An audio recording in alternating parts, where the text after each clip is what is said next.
Hi, this is Sparrow.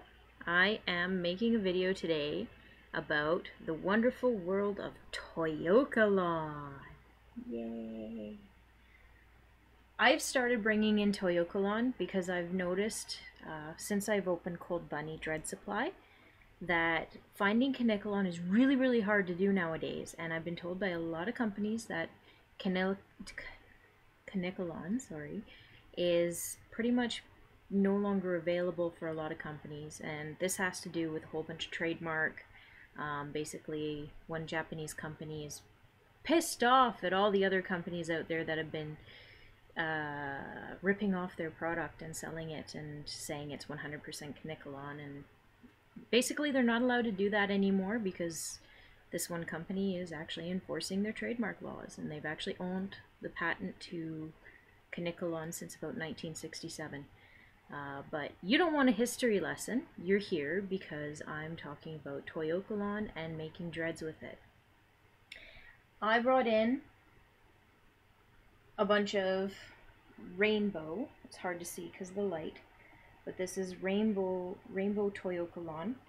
Also could be figured as henlon. I don't know much about it. Basically, the idea of these fibers is it's mostly meant for wigs, but they've started to bring it out in kinky jumbo braid style as a replacement for Kanekalon. There's Toyokalon and there's Kanekalon. Toyokalon's very similar to henlon. Polypropylene is PP, and a lot of people are talking about it. It's super cheap, but that's the problem, is it is very cheap. It's very flammable. When you make dreads with it, they turn out to be very brittle. They can break very easily.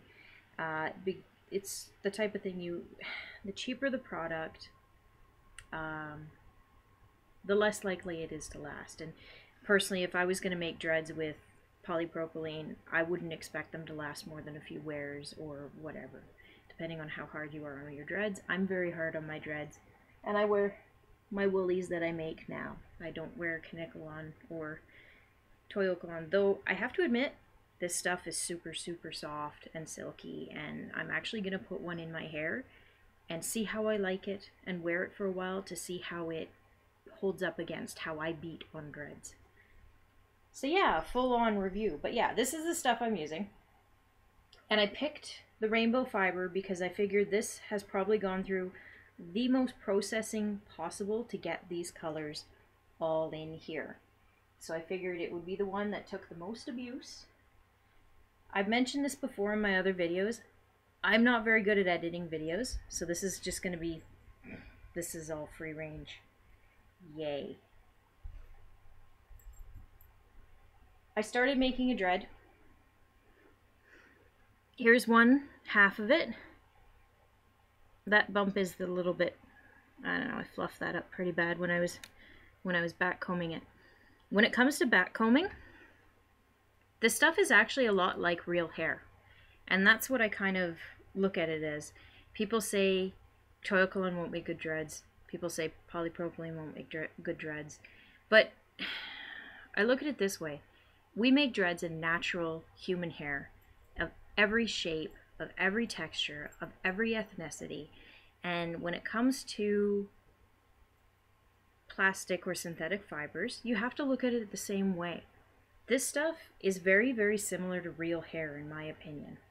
It back combs just fine. Like, I haven't made synthetic dreads in a long time, and I knew if I'm going to start selling this stuff, I need to test it. I need to make sure that I actually have faith in my product, because I know I'm not going to sell somebody something I won't use myself. So yeah, let's do this real quick because I'm making this video take forever. Excuse my animals and my cat and my dog and everything. I'll see if I can try and get you a good view. Oh yes, and my fiance sitting over here. Who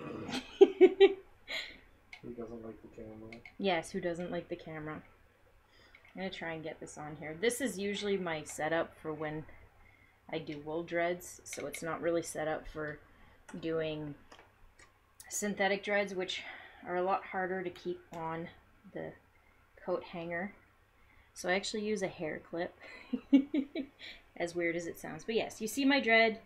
I've backcombed the crap out of it. It stands straight up except for the tip, but that's the tip. And what I'm going to do is I'm going to go through. I do not crochet dreads like synthetic. I crochet wool. I'm very good at crocheting wool. I just cannot figure out how to crochet a synthetic dread to save my life. So I'm doing the twist style. And I know for a fact anybody who's going to be crocheting the Toyokalon, you're going to be in heaven working with this stuff. Because it's beautiful. It's soft, it's silky. I put my foot on the chair. Hopefully my hair clip holds. Smooth out the dread as we go. I like smooth dreads, but I also like crocheted. All dreads are beautiful. And I love the texture. You can't really see it. I'll show you after. But no, the colors of the rainbow is really, really cool how it comes out. So I've got my cloth in water. My steamer is already heating up. It's probably thinking I'm going to turn it off soon. But make sure you have quite a bit of water in your cloth. Wring it out that it's still going to drip when you put it on the dread. The key with the Toyokalon, again, it's a lot like real hair. You can use a curling iron on it. You can treat it like human hair, basically. So this is something fun too. If you have a full set of these in your head and you want to curl your dreads, you can. At least that's what I think. But we'll do that another time. So I've got my soaking wet cloth here. I'm still holding my dread. My steamer is on full blast. You cannot melt this stuff. Like well, you probably could, but it's really, really hard to melt, which is nice. But when you seal it, it shrinks. So, steam, baby. And I know with Kanekalon, depending on how well you've backcombed and whatnot, you don't have to hold it for too long. I'm going to say with Toyokalon, give it more time. I know with Kanekalon I try to hold it for like 15 seconds max. With the Toyokalon, I think I would go more towards the 20 to 30 seconds.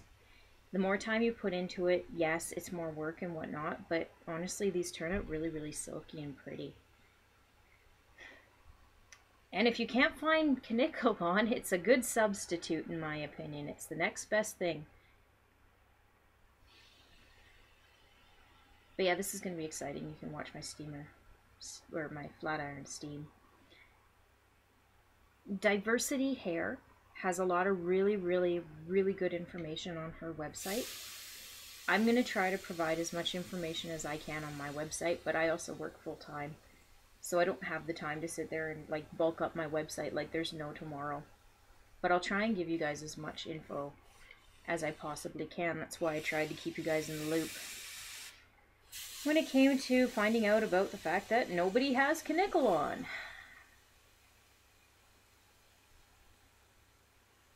I'm going to try and make this quick for you for the fact that YouTube will probably take forever to load this video. But I'm also trying to make sure I do a good job here. Because when I finish this one, I will find a spot in my hair to put it. And then I'll wear it for a few days. Who knows? Maybe I'll like synthetic dreads again if this stuff is nicer than the Kanekalon was in my hair. Because I don't know about you, but that shit was itchy. And not very comfortable. Ouch. To sleep on.